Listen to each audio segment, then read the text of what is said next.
¿Cómo están? Este es una grabación para los alumnos de Sociología Jurídica o del Derecho de la Universidad Nacional de Asunción, referente a la Facultad de Derecho y Ciencias Sociales. Pues bien, el día de hoy nos abocaremos ya a una de las partes más importantes de nuestro programa, a dar inicio a esa parte, que es la relativa a la sociología del derecho o sociología jurídica en particular. Hasta ahora estuvimos navegando en los conceptos propios de la sociología general. Ahora vamos a hacer lo propio ya en lo que nos compete. Era necesario tener esa diversidad conceptual para poder sembrar sobre ella lo que los estudiosos, los científicos de la sociología jurídica fueron desarrollando a lo largo de este breve tiempo de existencia de este saber sistemático científico. Primeramente, esta lección 12 nos convoca a la evolución histórica de la sociología del derecho. Podemos analogar los descubrimientos geográficos y se suele decir que así como América es el nuevo continente, Oceanía es el novísimo. Pues bien, así como la sociología es una ciencia nueva, la sociología jurídica es una ciencia novísima. La sociología jurídica nació como ciencia 70 años después de la sociología.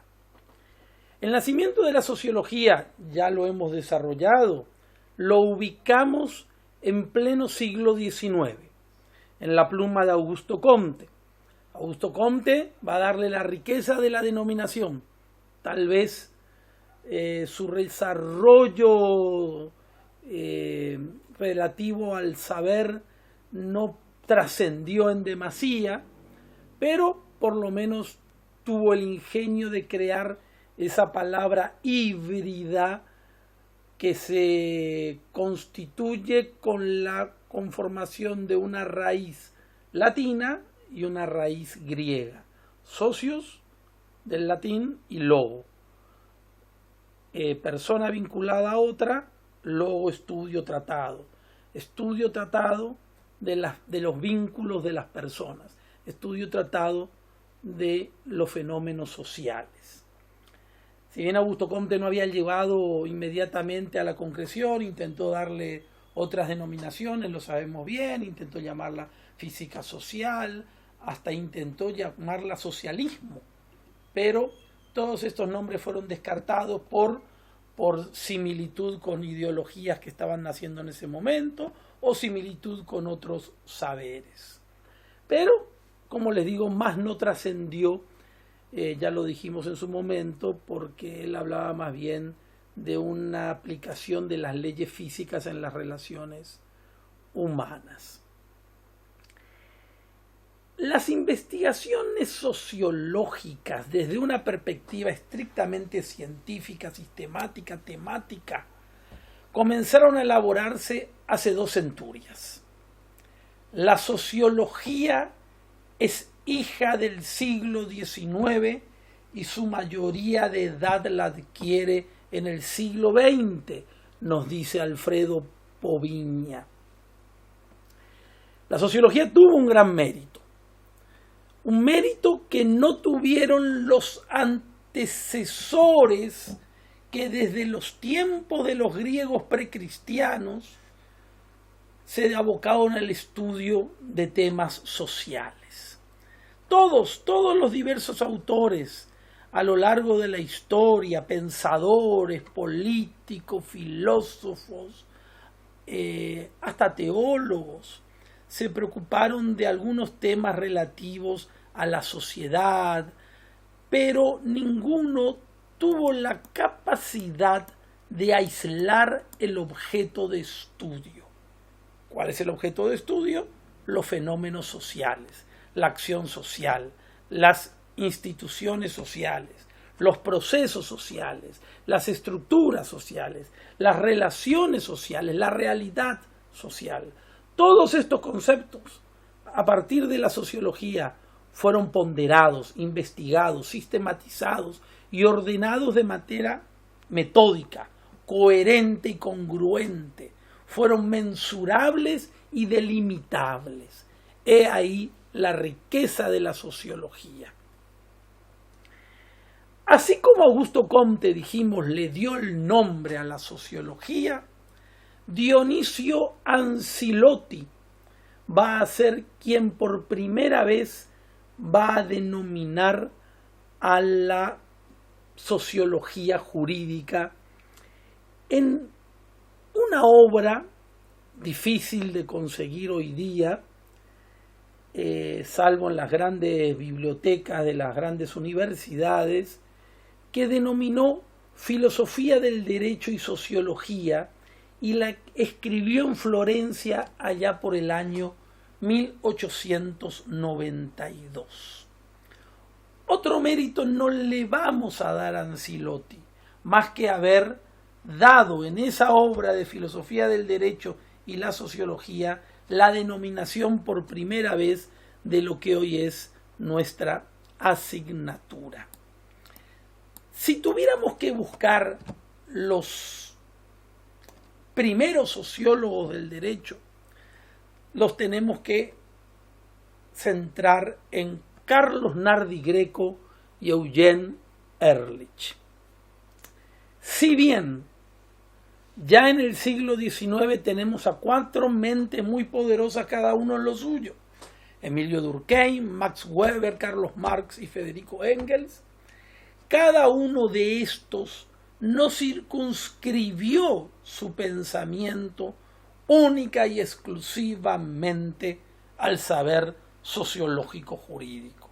Sabemos muy bien que lo transitaron en la sociología, lo transitaron en la política, lo transitaron en la economía, lo transitaron en diversos saberes que giran en torno al misterio del hombre en sus relaciones con los demás de diversa índole, conforme cada saber que fuimos nombrando. George Gurvitch nos dice de Emile Durkheim algo muy interesante.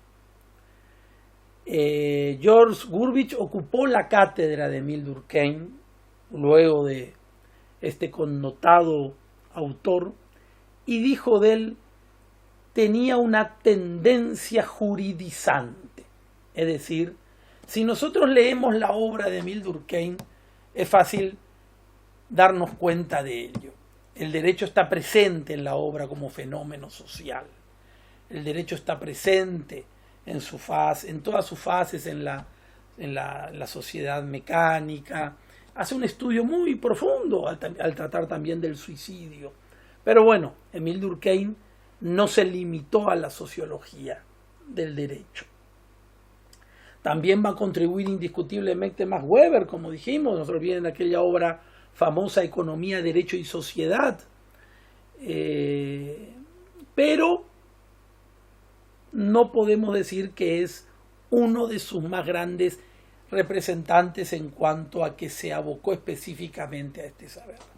Entonces, vamos a referirnos fundamentalmente a 2 autores, a Carlos Nardi Greco, y de él podríamos decir que publica en Torino allá por el año 1907 una obra que denominó La Sociología del Derecho.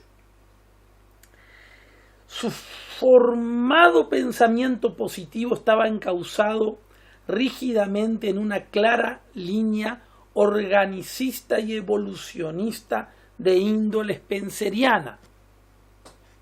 No olvidemos que en nuestro país tuvo entre sus grandes y más meritorios exponentes del pensamiento sociológico a la figura de Cecilio Báez. Y Cecilio Báez también lo ubicamos en un evolucionismo spenceriano. Siguiendo de Nardi Greco, podemos decir que sus conclusiones se encuentran respaldadas a través de numerosos ejemplos de índole antropológico de pueblos primitivos y sociedades contemporáneas de su tiempo. Tenemos que entender que la antropología en aquel momento se estudiaba mucho, sobre todo se estudiaba la antropología de los hombres en África, etcétera, y todo eso llevaba a que, haciendo un análisis también de la historia, se llegara a conclusiones novedosas para aquel tiempo. En las primeras clases nos abocamos al estudio de la sociabilidad del hombre y recuerdan que hicimos esa investigación relativa a aquellos estudios que se hicieron sobre la posibilidad de que algunos bebés pudieran vivir de modo aislado, lo que obviamente luego dio para la literatura y la fantasía, y conocemos el exponente más novelesco en la titulada Tarzán, ¿no es cierto? Muy bien. Entonces Nardi Greco con su obra Sociología del Derecho. En el material que ustedes van a estar viendo en el PowerPoint, vamos a ver que según Carlos Nardi Greco, el centro de estudio de la sociología jurídica o del derecho estaba en el origen de los fenómenos jurídicos y sus análogos en las sociedades animales. Los fenómenos jurídicos y la comunidad doméstica, los fenómenos jurídicos y las comunidades territoriales, los fenómenos jurídicos y el dominio económico, lo propio de los fenómenos jurídicos y el dominio político, y lo relativo a los fenómenos jurídicos en el Estado individualista, entendiendo como tal el Estado laissez-fairista, ¿no es cierto? Las causas de las variaciones de los fenómenos jurídicos en general, derecho, economía, y las causas generales del derecho. Y observamos en el PowerPoint como en el capítulo primero de su obra, él refiere al origen de los fenómenos jurídicos y sus análogos en las sociedades animales. Luego dijimos, Eugen Ehrlich, ucraniano, publica en el año 1912 Fundación de la Sociología del Derecho o Principios Fundamentales de la Sociología del Derecho. ¿Cuál es su aporte? Primeramente, la conceptualización del derecho viviente. El derecho viviente estaba transitando un poquito entre las aguas de la filosofía del derecho y un poquito entre las aguas de la sociología.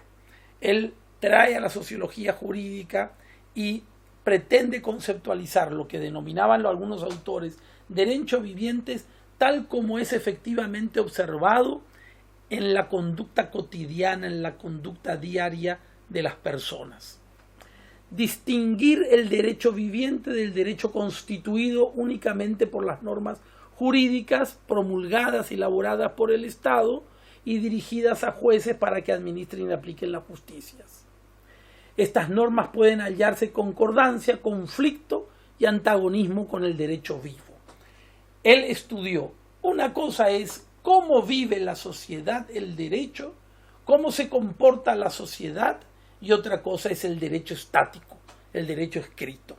Y comparó esa convivencia y si realmente en la vida cotidiana había una real vivencia del derecho escrito o no.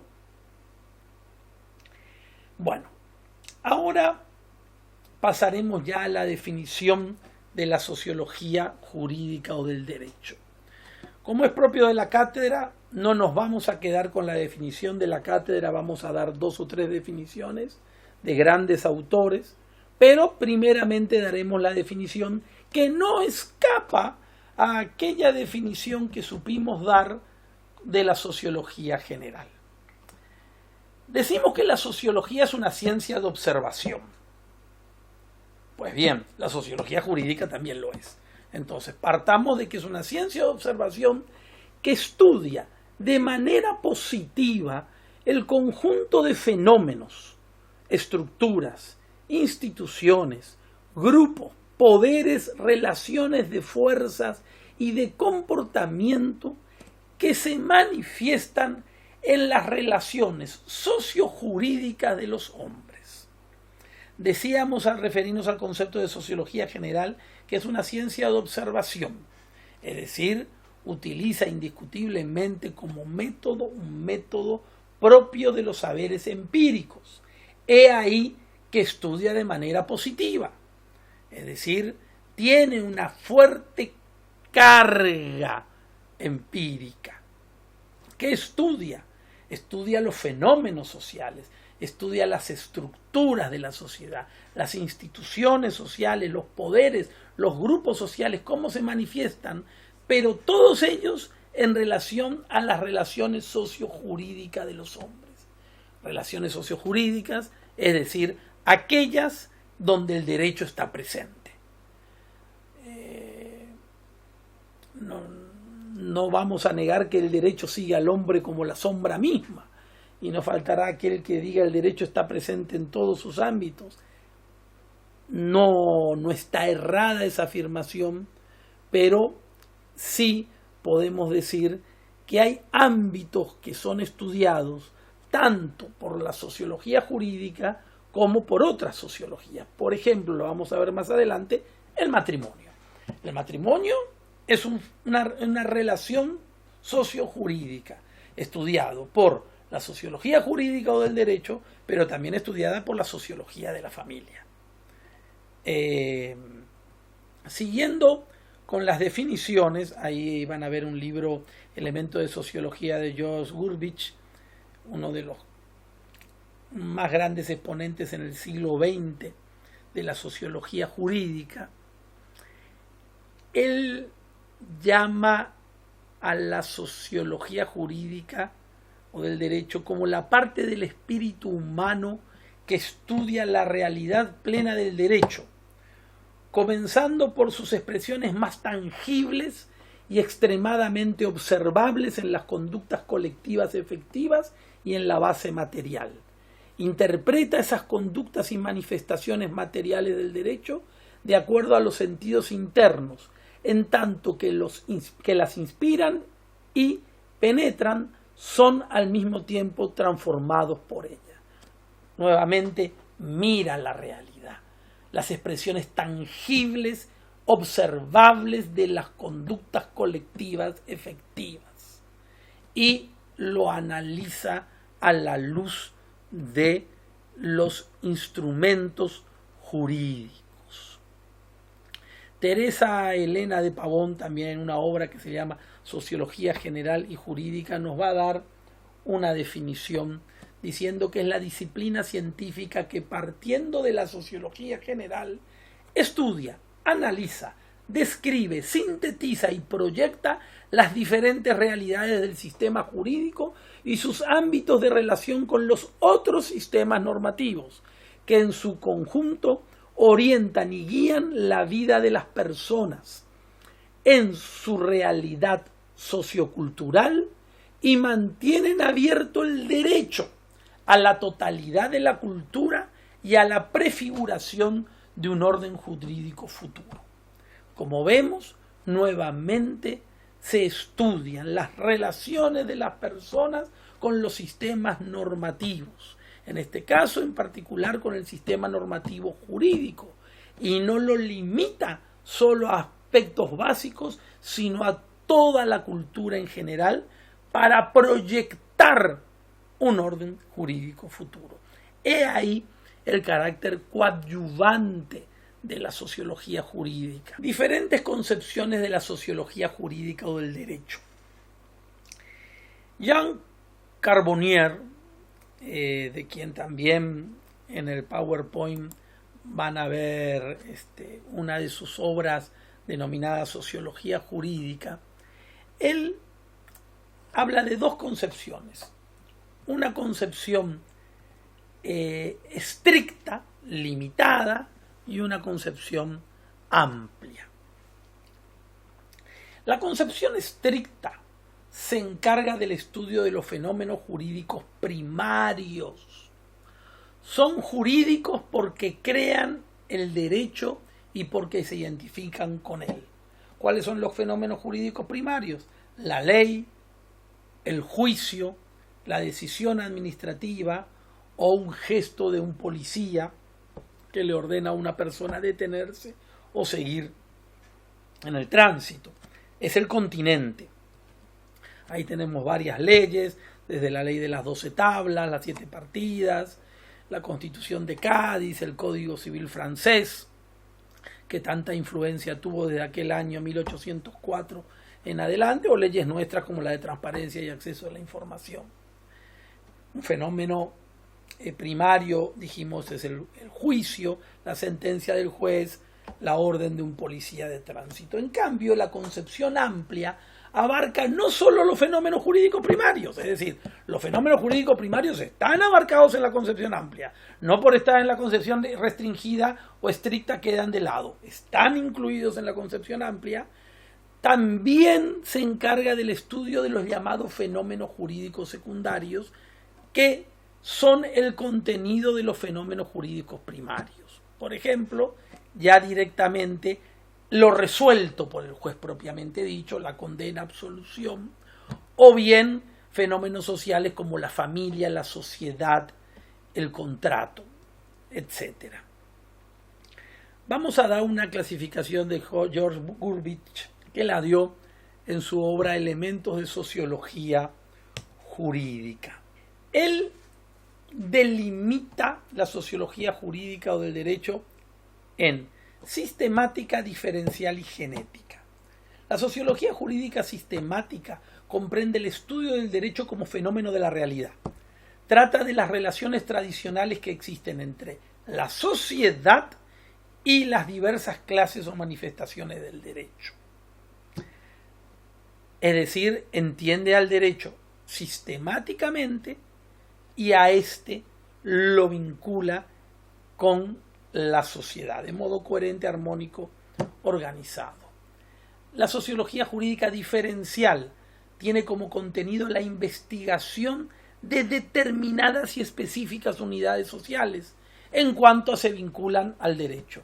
Ya no la sociología micro, sino mira en particular, por ejemplo, los grupos sociales. Los grupos sociales y los analiza, sean primarios, sean secundarios.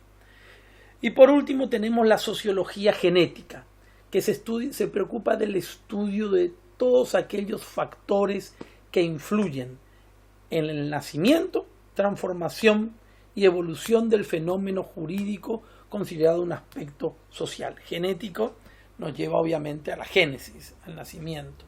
Manfred Rebinder clasifica una sociología del derecho genética y una sociología del derecho operacional.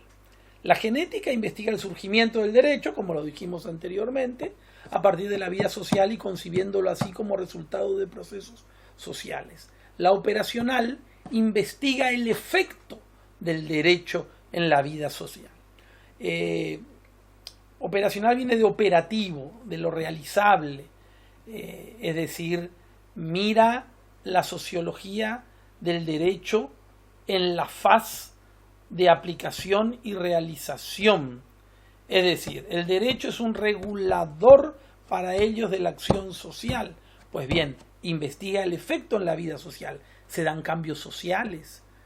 Cómo la sociedad actúa frente a una determinada. Por ejemplo, la sociología del derecho operacional estudiaría hoy la sociedad nuestra frente a la cuarentena. Mientras que la sociología del derecho genética ve cómo se crean las normas. Miren lo que les voy a decir. A la sociología jurídica o sociología del derecho genética le preocupó cómo dio nacimiento el decreto que estableció la cuarentena. A la sociología del derecho operacional le preocupa los vínculos y la vida social en cuarentena. También habla Rebinder de una sociología pura del derecho y una sociología aplicada. La sociología pura del derecho, sabemos que la palabra pura no siempre en la historia de la humanidad fue muy interesante, por más que tengamos máximos exponentes en nuestro país de la teoría pura del derecho, pero la palabra puro no siempre fue bien usada o bien entendida. Hace una teoría de la sociedad. Más bien se da en el ámbito especulativo. Explica un sistema por medio de una teoría sociológica. Se trata de la ciencia del ser que evita los juicios del valor. Elabora una teoría de la sociedad.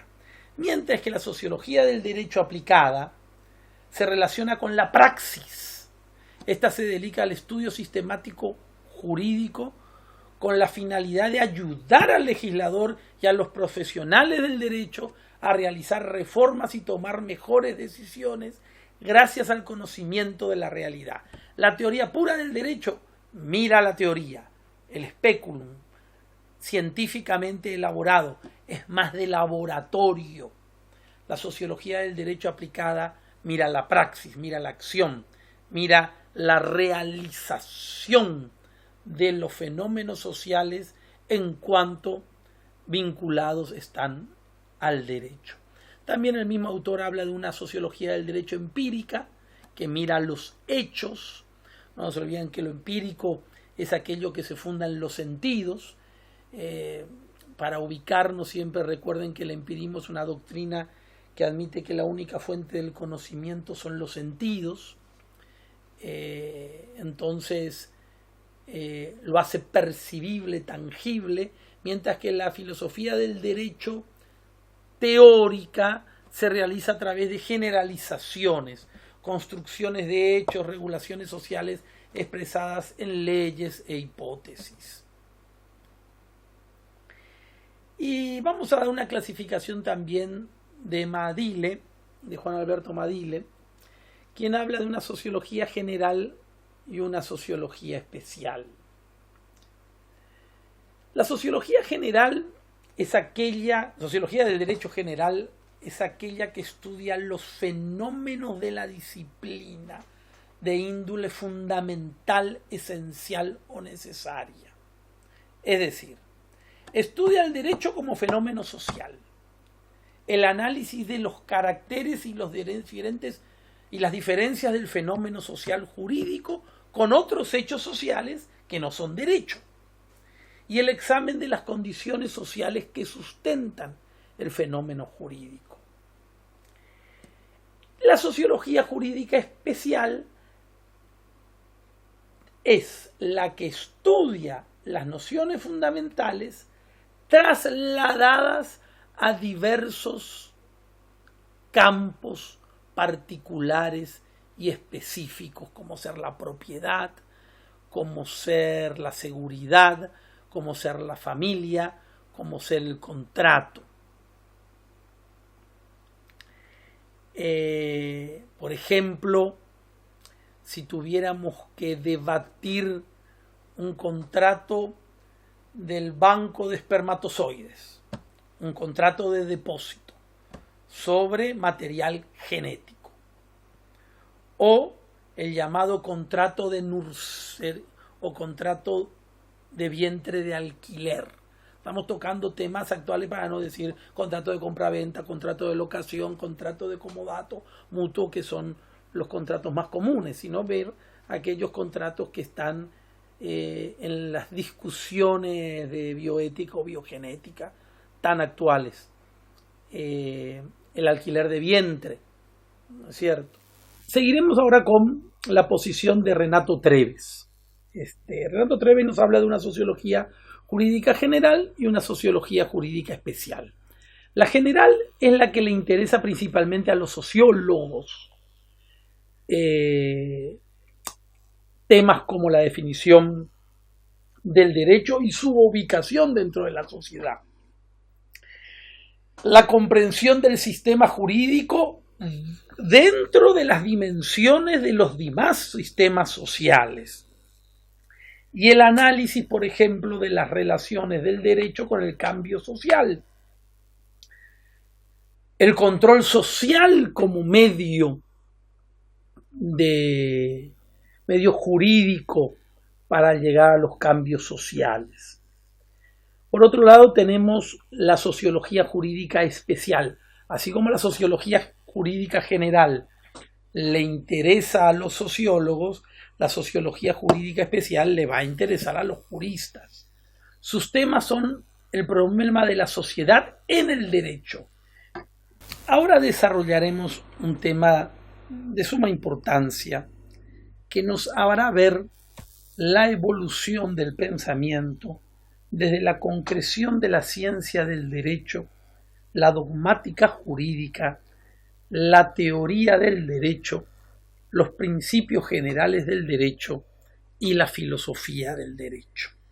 Entonces, vamos a partir de la base de que el concepto histórico de ciencia, tal como fue entendido por Aristóteles y así como fueron desarrollados en la Edad Media, va a ceder en el siglo XVII, en el siglo XVIII, para un concepto de ciencia mensurable, sistematizable, un concepto de ciencia con los caracteres propios del saber científico de hoy.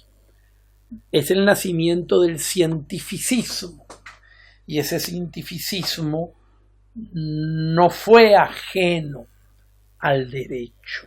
En ese concepto de ciencia se comenzó a vislumbrar que el complejo y dilatado mundo del derecho puede ser aprendido y estudiado en diferentes niveles de profundidad cognitiva.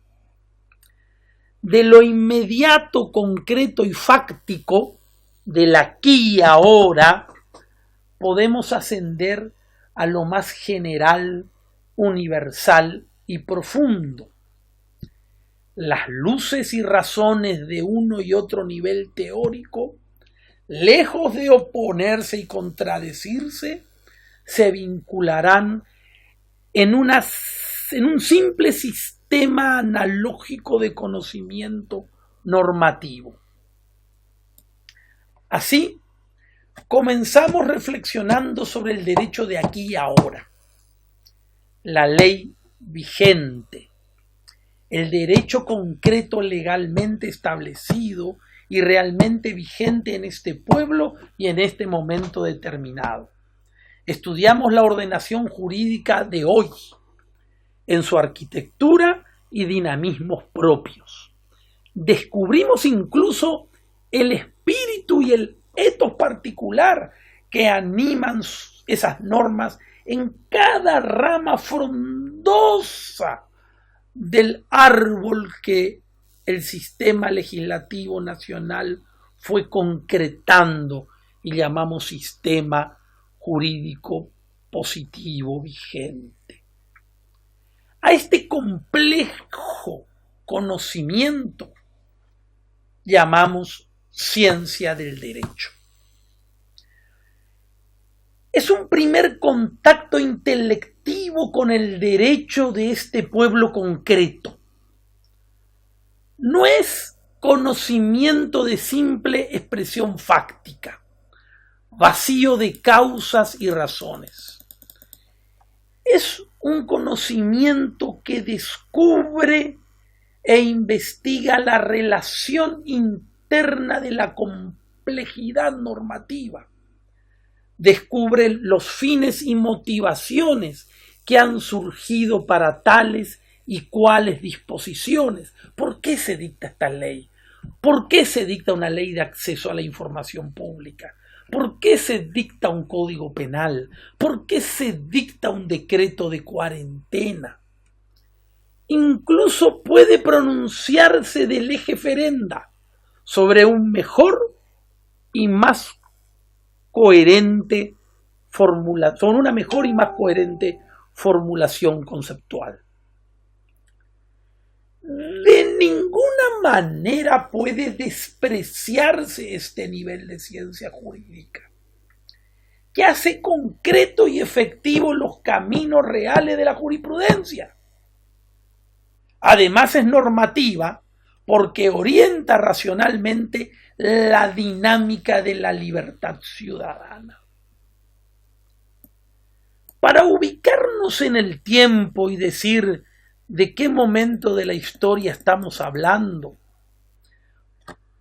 podemos recordar que al lado del constitucionalismo, que abrió rápido camino en el decimonónico en el siglo XIX, aparece y surge la codificación. Esa codificación que Carlos de Savigny y el historicismo jurídico tanto objetó. Pero bueno, volvamos. Entonces, ¿dónde nos ubicamos?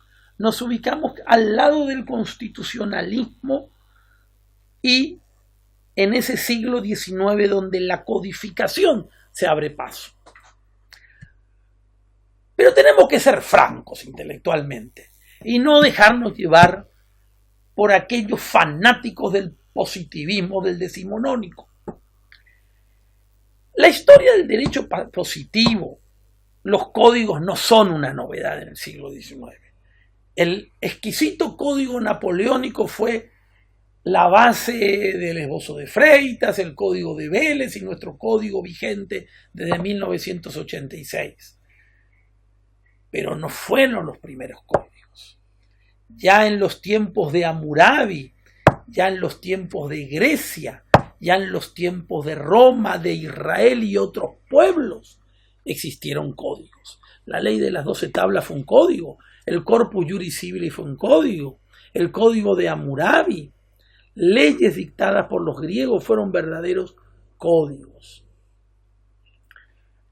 ¿A qué responde un código? Un código responde a una necesidad de orden práctico, clasificando los temas del derecho vigente, ordenando y coordinando la frondosa e incoherente normativa y ayudando a la inteligencia y memoria de los legisperitos y jueces.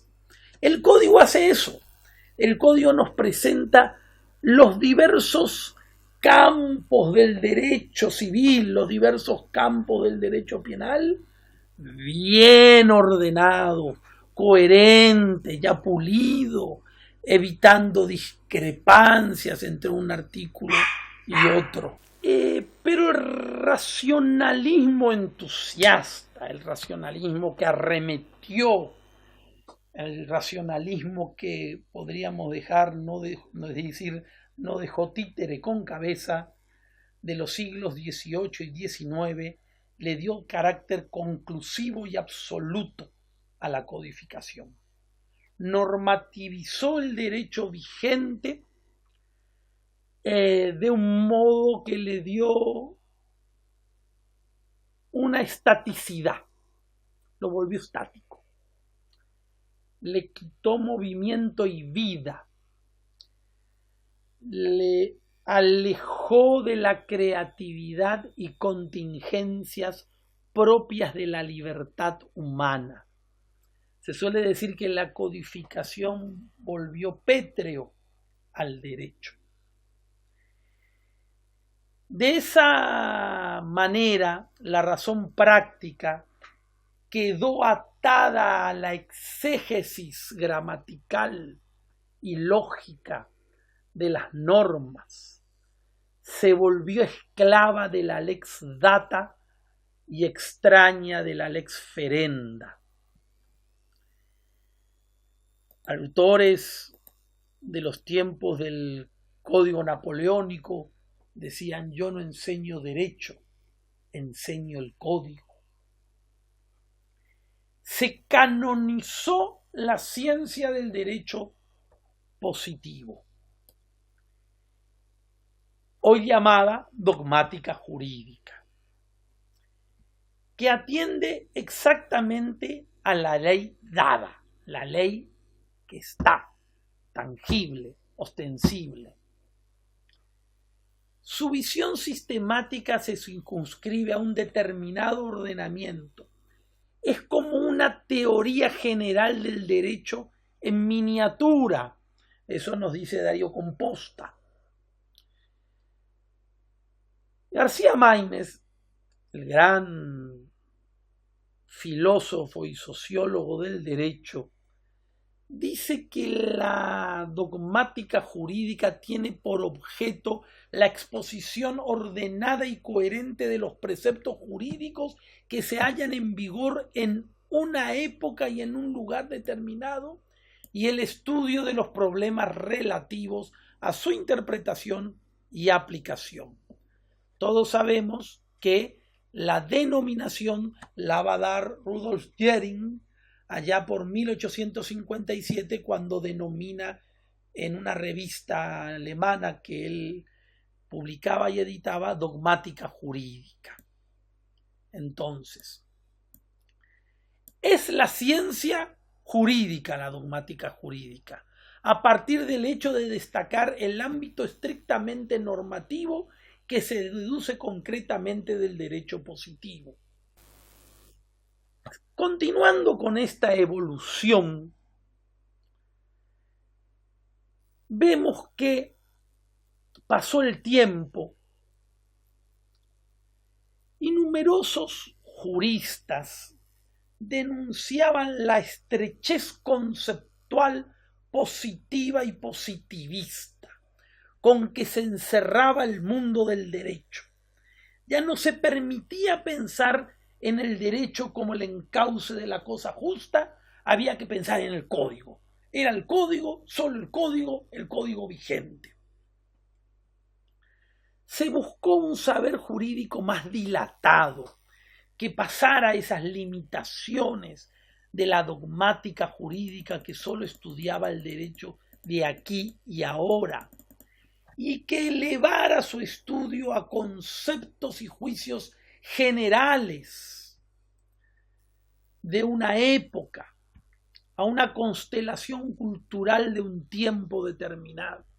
Entonces aparece ahí la teoría general del derecho.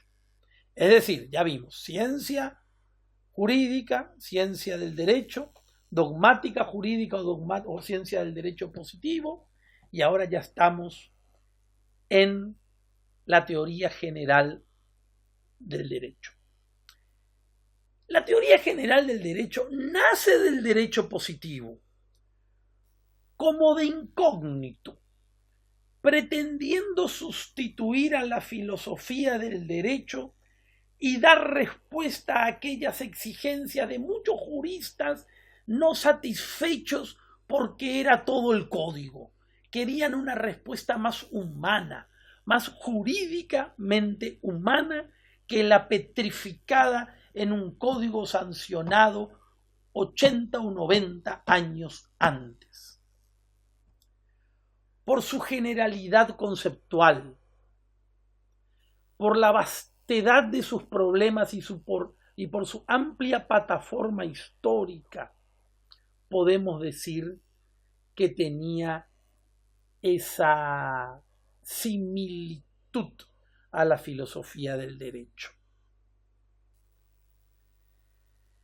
Le proporciona a la razón práctica experiencias culturales de índole jurídica.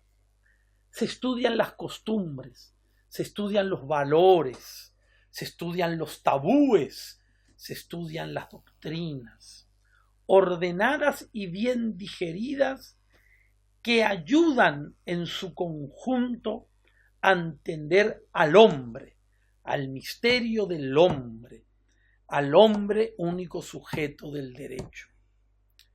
No es mero saber quid juris, va más allá.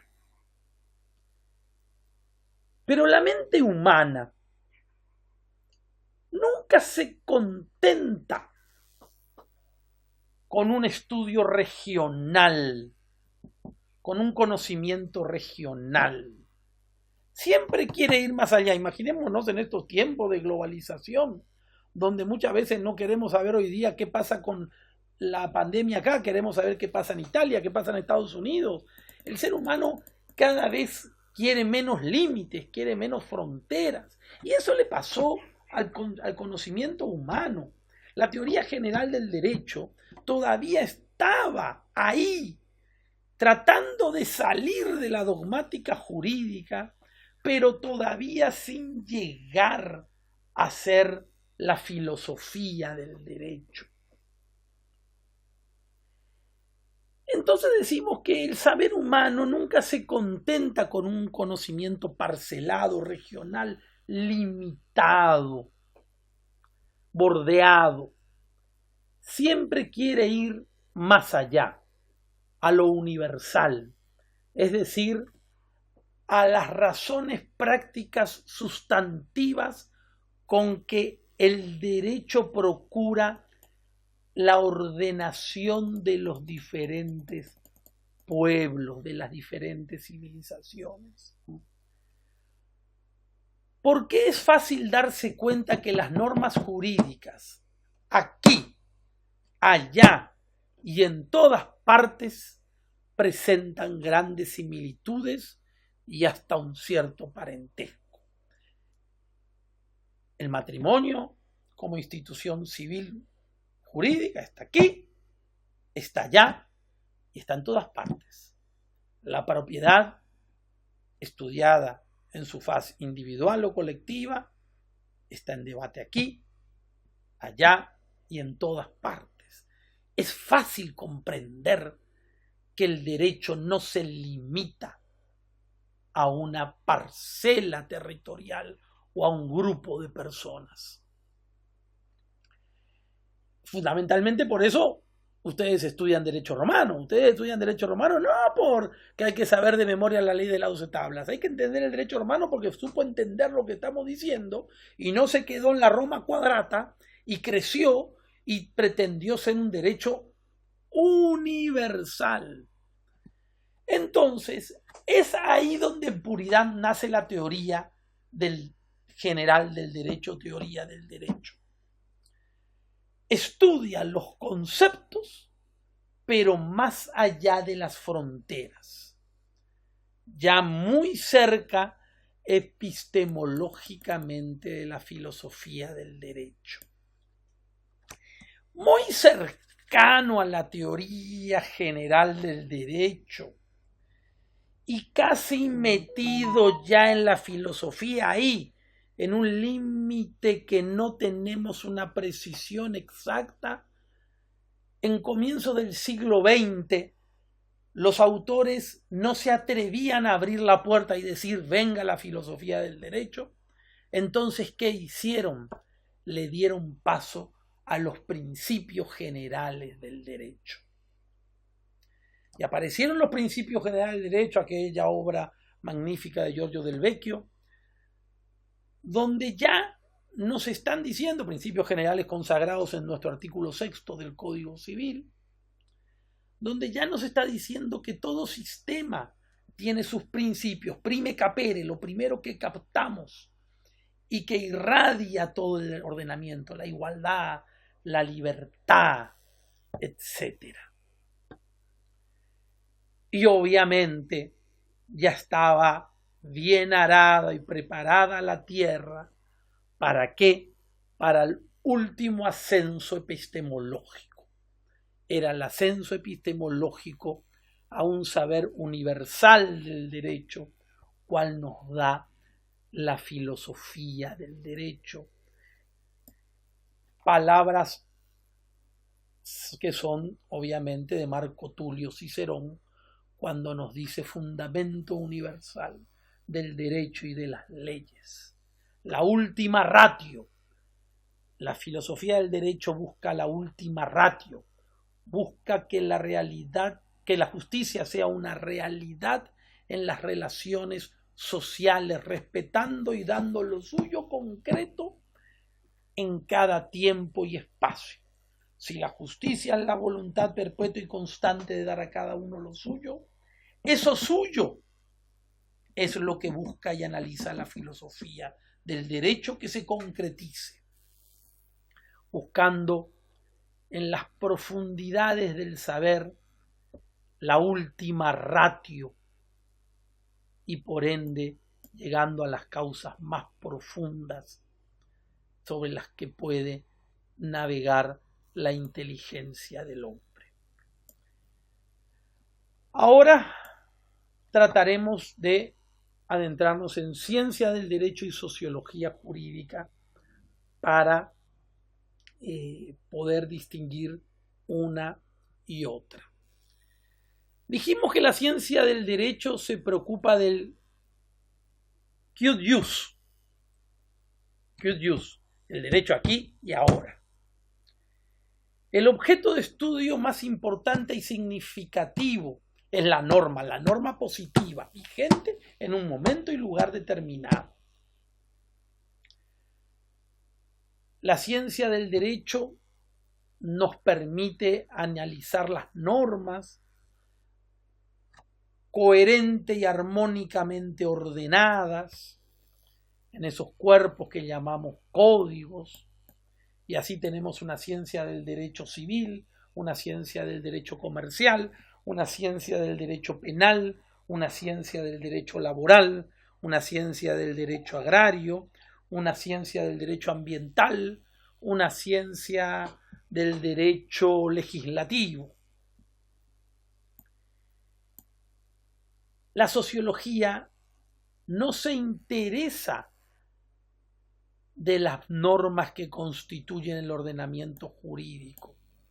Le interesan los actos por los cuales esas normas son creadas, sus causas y sus efectos en la conciencia de los hombres. Eso lo afirma Hans Kelsen. La sociología jurídica no es una ciencia normativa. La ciencia del derecho es una ciencia normativa. La sociología jurídica es una ciencia explicativa. García Maínez con claridad nos dice que la sociología jurídica no le interesa lo que según los códigos debe hacerse en tales y determinadas circunstancias, sino el contenido real de las relaciones jurídicas entre los hombres. Eso sería aproximadamente la diferencia entre ciencia del derecho y ciencia jurídica. Y si vamos a diferenciar a la filosofía del derecho, podríamos llegar a decir que la filosofía del derecho busca la legitimación del derecho a través de la justa causa o la legitimación justa del derecho. Concepto sociológico del derecho. Partimos de la base que el derecho para la sociología es un fenómeno social, es un hecho social. García Maínez nos dice que el objeto de la sociología es la explicación del fenómeno jurídico considerado un hecho social. Recancecilles nos dice que el derecho en un momento determinado es el resultado de un complejo de factores sociales y que desde el prisma sociológico es un tipo de hecho social que actúa con una fuerza formativa de conductas, bien modelándolas, bien interviniendo en ellas como auxiliar o como palanca, o bien procurando de cualquier manera al sujeto agente.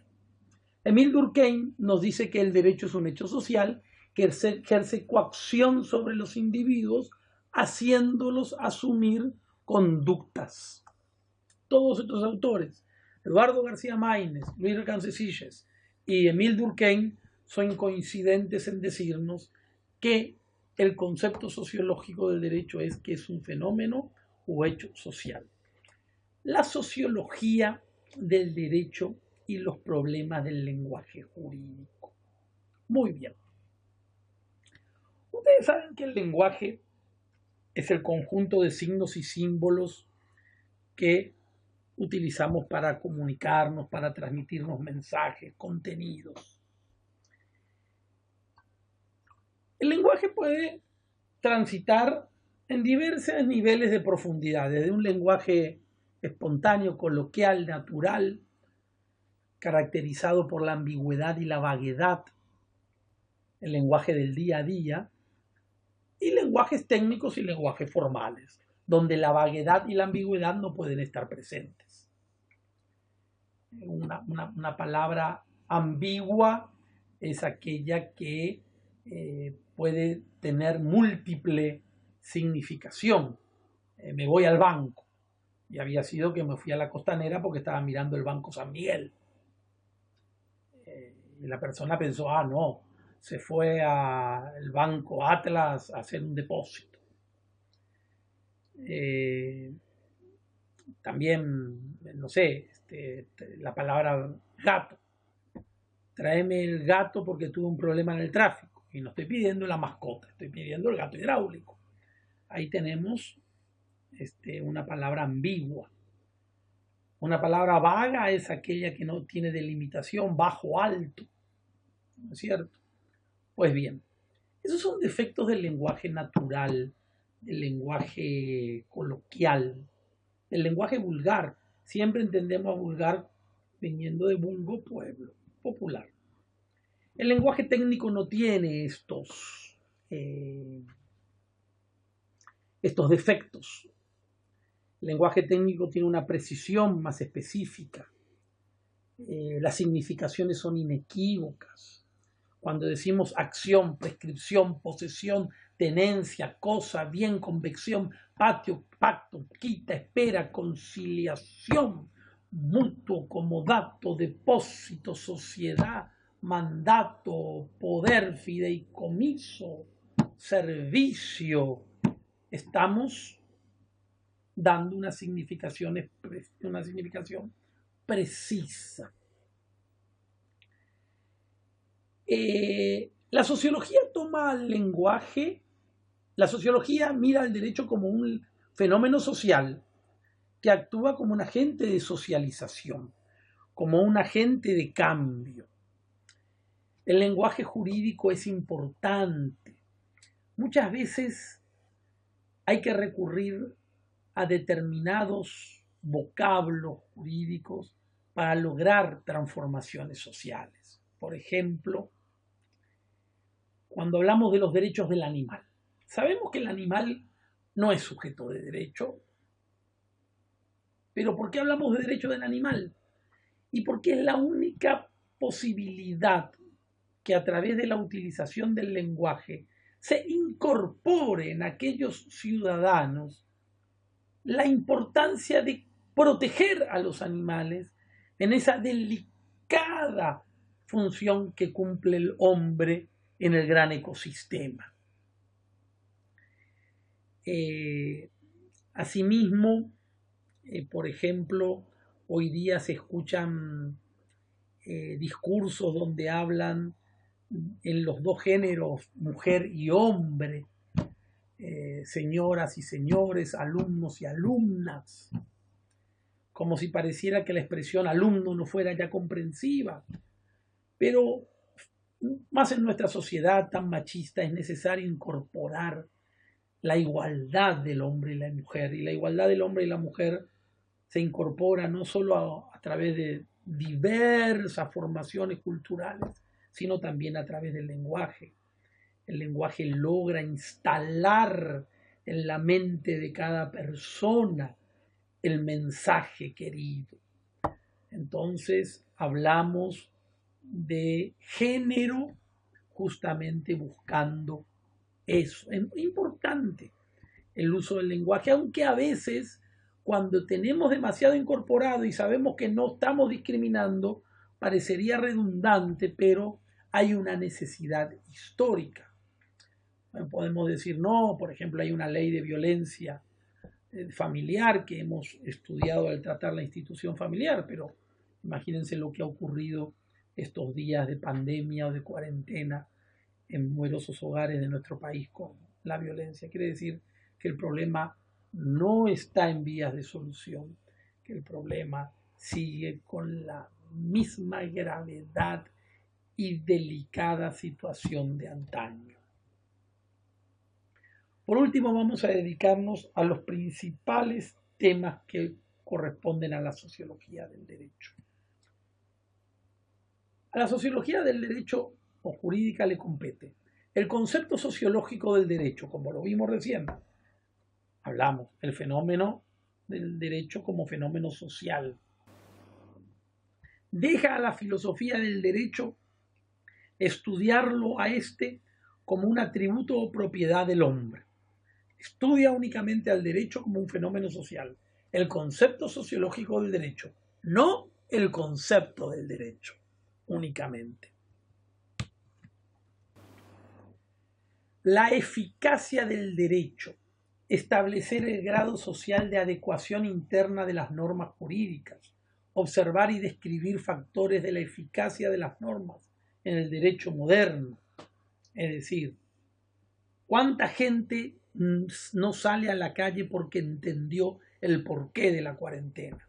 Hay gente que simplemente no sale por temor a que un fiscal lo trabe en una redada. Otros no salen porque saben el peligro del contagio. Entonces, ¿ha logrado eficazmente el derecho incorporar o no? Entonces, la eficacia del derecho es otro de los temas. La legitimidad y el derecho se debe analizar sociológicamente si es el derecho el que está en crisis o por el contrario, la legitimidad del poder es la que está siendo sacudida en estos tiempos. Parece que el derecho no basta. Parece que el derecho no cumple con su función. ¿Y el problema es el derecho o el problema es la legitimidad del poder? Ese es un tema que le compete a la sociología del derecho. El control social y el derecho, el control social ejercido a través del derecho, el cambio social y el derecho. Sabemos que el cambio social, el derecho puede ser agente de cambio social, el derecho puede ser un obstáculo para el cambio. Tendremos que analizar todo ello. Y con esto damos por terminada la lección 12.